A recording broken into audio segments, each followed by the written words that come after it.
મિત્રો, આજની વાર્તામાં હું તમને જણાવીશ કે કેવી રીતે પોલીસ સ્ટેશન અને વકીલે મારા પતિને છોડાવવા માટે આખી રાત મને ત્રાસ આપ્યો.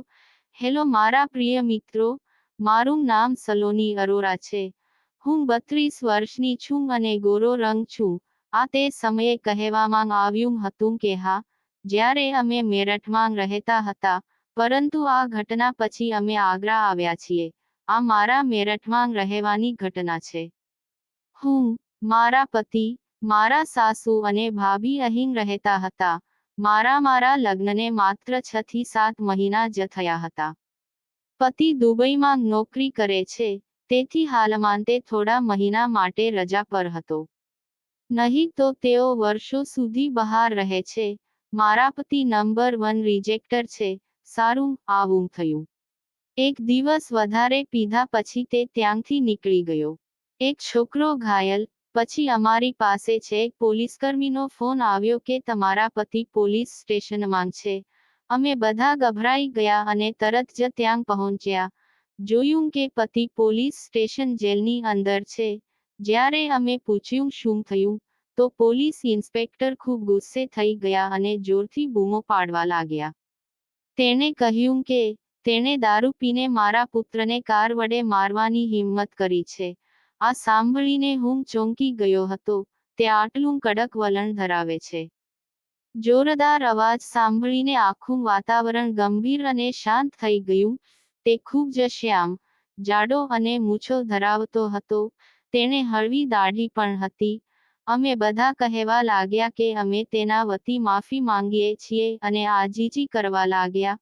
પછી તેણે તરત જ કોન્સ્ટેબલને કહ્યું, અરે, તમે તેના પતિને થપ્પડ મારી તો કોન્સ્ટેબલે મારા પતિને સીધો તેની કમર પર માર્યો.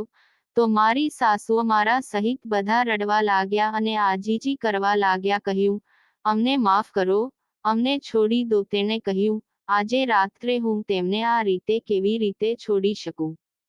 તેને અહીં રાખીને, હું તેને એવું બનાવીશ કાર ચલાવતા પહેલા યાદ આવશે. પછી આપણે બધાને છોડી દેવા માટે તેને વિનંતી કરવા લાગ્યો.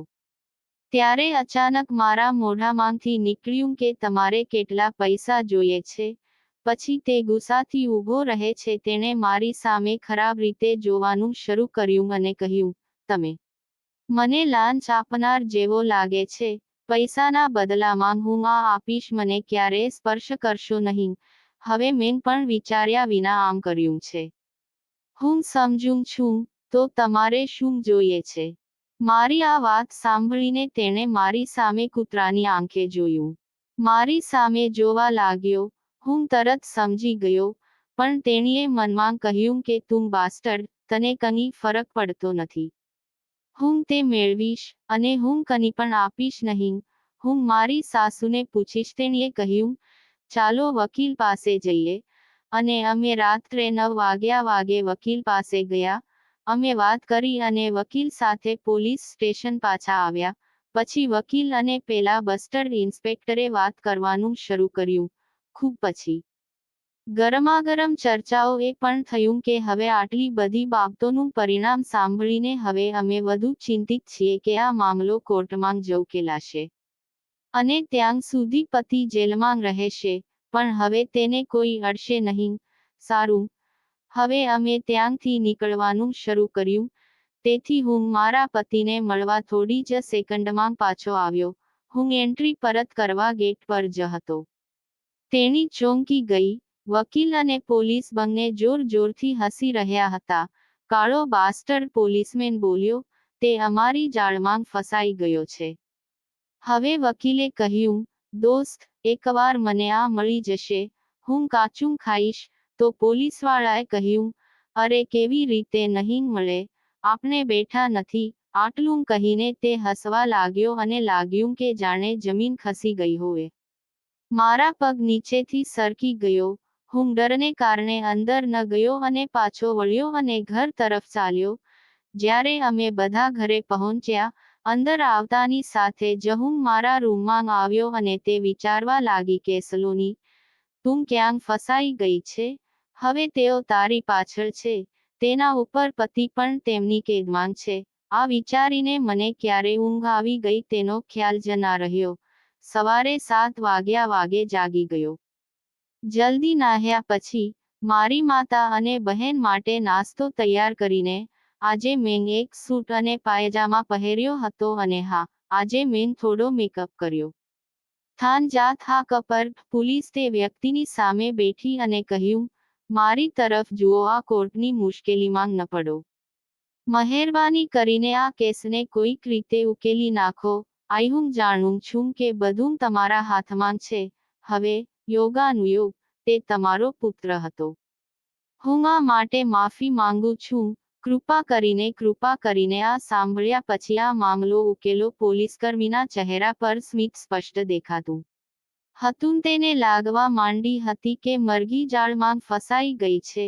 પછી મને પણ લાગ્યું કે અરે સલોની, તું આટલા બધા લોકો સાથે ક્રિકેટ રમી છે. હવે તારા પતિની ખાતર એકવાર તેમની સાથે રમ. હવે પોલીસવાળા મારી પાસે આવ્યા છે. તેણે પોતાનો ચહેરો લાવીને કહ્યું, તું તારા પતિને શું બચાવી શકે છે? મેં થોડીક નીચે ઝૂકીને મારા બોલ ફેલાવ્યા અને કહ્યું, બધું કરો. જો હું કરી શકું તો. તેણીએ મારા બોલ તરફ જોયું. પૂછ્યું, બધું? પછી હું ગભરાઈ ગયો અને મેં માત્ર હા પાડી અને પછી કહ્યું, ઠીક છે. તમારા વકીલ સાથે વાત કરો કારણ કે તેણે કેસ દાખલ કર્યો છે. ફાઇલ તૈયાર કરી છે અને તે રાત્રે આવશે. જો તમે 10 વાગે વકીલના ઘરે આવો. જો તમે કરી શકો તો ત્યાં આવો. ચાલો આપણે બધા ત્યાં બેસીએ. આપણે વાત કરીશું. હું પણ અર્થપૂર્ણ રીતે તેણે હસતાં કહ્યું, હા ઠીક છે. હું પૂરી તૈયારી કરીને આવીશ. હવે હું ત્યાંથી નીકળી ગઈ. હું સમજી ગયો હતો કે એવું કંઈ નથી. આજે આ બંને મને મળશે. આ વિચારીને હું ઘરે ગઈ ત્યારે મારા સાસુએ શરૂઆત કરી. પૂછતાં, શું થયું? મેં કહ્યું, અરે એ વકીલ બરાબર નથી. મારો એક મિત્ર છે. તેના પિતા વકીલ છે. તે આજે રાત્રે આવશે એટલે હું સાસુને મળવા અલીગઢ જઈશ. તેણીએ કહ્યું, દીકરા, આપણે પણ જઈએ. મેં કહ્યું, ના. હવે હું બધું સંભાળી લઈશ. કાલે સવારે જોઈ લઈશ. હું તેમને પણ મુક્ત કરાવીશ. હું રાત સુધી ખાઈશ. હું તેને સમાપ્ત કરવા માંગતો હતો. મેં કંઈ પણ ખાધું ન હતું. કોઈ પણ રીતે મને 10 વાગે એપોઇન્ટમેન્ટ મળી હતી. પણ ઘરે બધા કહેવા લાગ્યા કે હવે મોડું ન કરો, બહાર જાઓ. મોડું થઈ રહ્યું છે. તેથી હું 9 વાગે નીકળી ગયો. અને મેં માત્ર એક સૂટ પહેર્યો હતો, જે ચુસ્ત ફિટિંગ હતો. તેથી હું બધા પોશાક પહેરીને વકીલના ઘરે પહોંચ્યો. જ્યારે હું અંદર ગયો ત્યારે તે બંને ત્યાં બેઠા હતા. તે બસ્ટર પણ પોલીસ હતો. મેં નીચે બેસીને કહ્યું, હા, મને કહો. પછી પોલીસવાળાએ કહ્યું, જુઓ, પહેલા તમારા પતિને આ કહો કે તમે મુક્ત થવા માટે ક્યાં સુધી જઈ શકો છો. મેં ડર્યા વિના કહ્યું, હું બધું કરવા તૈયાર છું, પરંતુ મારા પતિ કાલે સવારે મારા ઘરે આવે. પછી પોલીસ એકે કહ્યું, તમારે હજુ 3 દિવસ અમારી સાથે રહેવાનું છે. રાત સુધી ક્રિકેટ રમવું પડશે. અને પતિ, જ્યારે તમે અમને અહીં ખુશ કરશો ત્યારે જ તમારું મુક્તિ થશે. હવે આ સાંભળીને મારી હાલત બગડશે. તેણે જઈને મૃદુ સ્વરે કહ્યું, મારા પતિને જુઓ. કાલે સવારે મને છોડી દો. ભલે તે મને કેટલા દિવસ લાગે. જો તમે ઈચ્છો તો રાખો. આ સાંભળ્યા પછી પોલીસ કરશે જાણે તે આનંદથી ઉછળીને બોલ્યો, અરે, તમે ઊભા છો. ચાલ, સામેથી ડ્રિંક લઈ આવ. તું કાલે જ તારા પતિને છોડીને જઈશ ને? હું ખુશ થઈને ઊભો થયો અને 3 ગ્લાસ કાઢ્યા. તો વકીલે કહ્યું, 3 લીધા છે તો કમ સે કમ મારું ધ્યાન રાખજો. આ સાંભળીને પોલીસમેન ખુશ થઈ ગયો અને બોલ્યો, વાહ મારા પ્રેમ, તું એવી કાળજી રાખશે કે તારો પતિ પણ ના કરે. પછી તે બંનેએ આખી રાત મને ચોદ્યા. મેં તેમને ઘણું ખવડાવ્યું. હવે હું તે બંનેનો વહાલો છું. બની ગયો હતો. તેની સાથે દરરોજ ક્રિકેટ રમીને આવતી હતી. જેના વિશે મારા પતિને ખબર પડી હતી ગયા અને પછી અમે ઘર શિફ્ટ કર્યું કારણ કે મેં તમને ક્યારેય કહ્યું નથી કે હું તેની સાથે મજા છે, મેં તેને કહ્યું. બાસ્ટર્ડ પાસે મારા કેટલાક વિડીયો અને ફોટા છે.